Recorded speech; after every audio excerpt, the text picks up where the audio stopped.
Sobat Alam, Kabupaten Buton merupakan salah satu daerah yang memiliki banyak potensi tambang, di antaranya aspal, mangan, dan pasir besi dengan luas areal mencapai 48.000 hektar yang tersebar di Kecamatan Sampolawa, Pasar Wajo, Siontapina, Lasalimu, dan Kapuntori. Sedikitnya ada 16 investor yang mengolah potensi tambang tersebut. Ada yang mengantongi izin kontrak karya dan ada juga yang mengantongi izin kuasa pertambangan. Untuk mengetahui seperti apa potret pertambangan yang terjadi di Kabupaten Buton ini, ikuti laporannya dan mari tetap bersahabat dengan alam.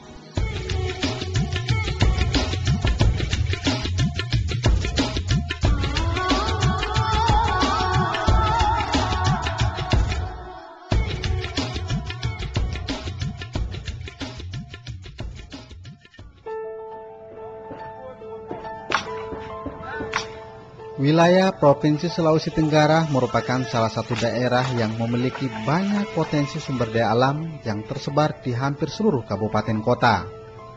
Ada penghasil nikel, ada penghasil marmer, dan ada juga penghasil baja besi dan aspal seperti yang terdapat di Kabupaten Buton.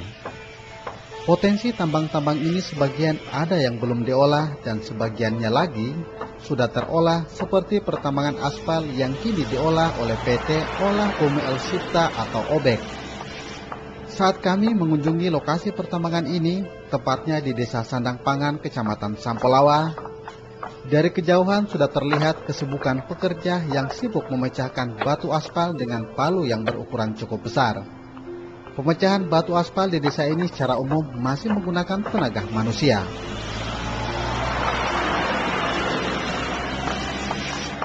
Sobat Alam, tumpukan batu-batu aspal terlihat di lokasi areal tambang PT OBEK yang beroperasi di Desa Sandang Pangan, Kecamatan Sampolawa, Kabupaten Buton.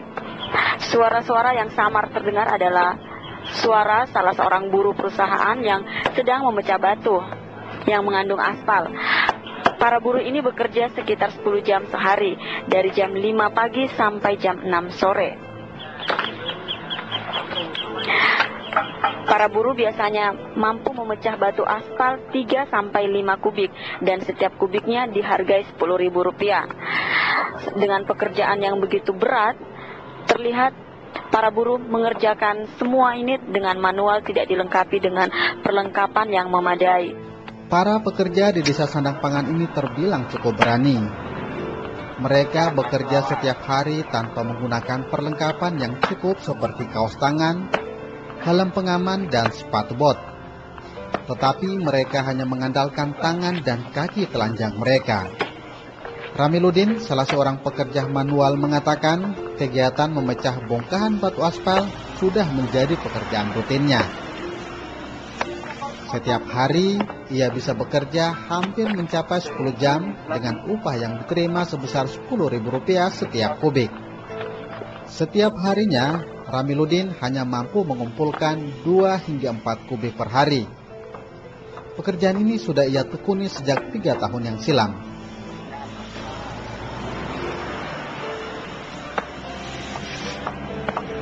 Bukan hanya Ramiludin, salah seorang pekerja manual lainnya, Lagono, setiap harinya juga sibuk memecahkan batu.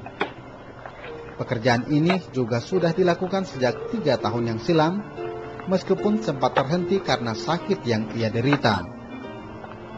Kisah Ramiludin dan Lagono adalah salah satu contoh kegiatan pekerja tambang yang ada di Kabupaten Buton, bahkan mungkin secara umum di Indonesia.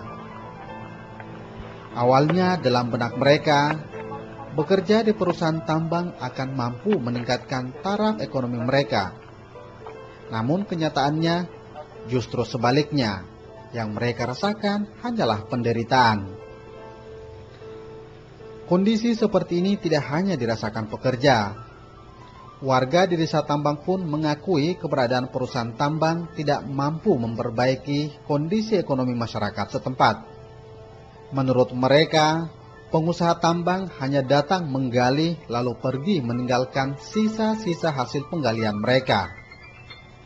Tokoh masyarakat Desa Sandang Pangan, Kasim, mengatakan perusahaan tambang PT Obek sebelumnya pernah berjanji akan memberikan kontribusi kesejahteraan kepada masyarakat setempat. Namun, janji tersebut hingga kini belum dirasakan. Janjinya dari dulu itu tidak ada yang dia tepati. Contohnya dia janjikan kita pasar, dia janjikan kita SMP, dan dia janjikan kita sebanyak-banyaknya dia ambil itu masyarakat untuk karyawannya. Ternyata sekarang ini tidak ada dia penuhi. Jadi menurut saya itu kalau cuma begitu perusahaan itu lebih baik secukupnya saja yang itu.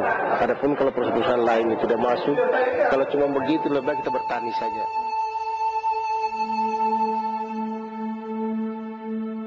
Kondisi realitas yang dirasakan masyarakat ini sangat kontradiksi dengan keinginan dan harapan pemerintah Kabupaten Buton yang sudah menempatkan sektor pertambangan sebagai primadona untuk meningkatkan jumlah pendapatan asli daerah atau PAD. Berikut penjelasan Kepala Dinas Pertambangan Kabupaten Buton, Rajilun. Tahun ini 1 miliar. Dan target berapa? Enggak, targetnya. Yang masuk berapa? Sudah 1,4 sampai dengan iya. Kita harapkan misalnya bisa sampai 2 miliar lah. Dari distribusi aspal dan distribusi nikel. Bukan hanya di Kabupaten Buton, hampir seluruh penghasil tambang di Sulawesi Tenggara kini memposisikan sektor pertambangan sebagai sumber pendapatan asli daerah terbesar. Bahkan, pemerintah Sulawesi Tenggara saat ini juga memposisikan sektor pertambangan sebagai primadona. Berikut penjelasan Gubernur Sulawesi Tenggara Nur Alam. Bila perusahaan tambang lainnya memberikan kontribusi dengan proporsi yang sama, maka minimal PAD Sulawesi Tenggara dari sektor pertambangan dapat mencapai kurang lebih 200 sampai 300 miliar pada tahun 2008. Bila kita berasumsi bahwa sektor-sektor pembangunan lainnya juga dapat memberikan kontribusi secara signifikan, APBD perubahan tahun 2008 diharapkan dapat mencapai angka 1 triliun dan APBD tahun 2009 dapat mencapai angka 1,3 triliun. Secara matematis, jumlah tersebut cukup untuk mendukung pembangunan kesejahteraan masyarakat Sulawesi Tenggara. Komitmen pemerintah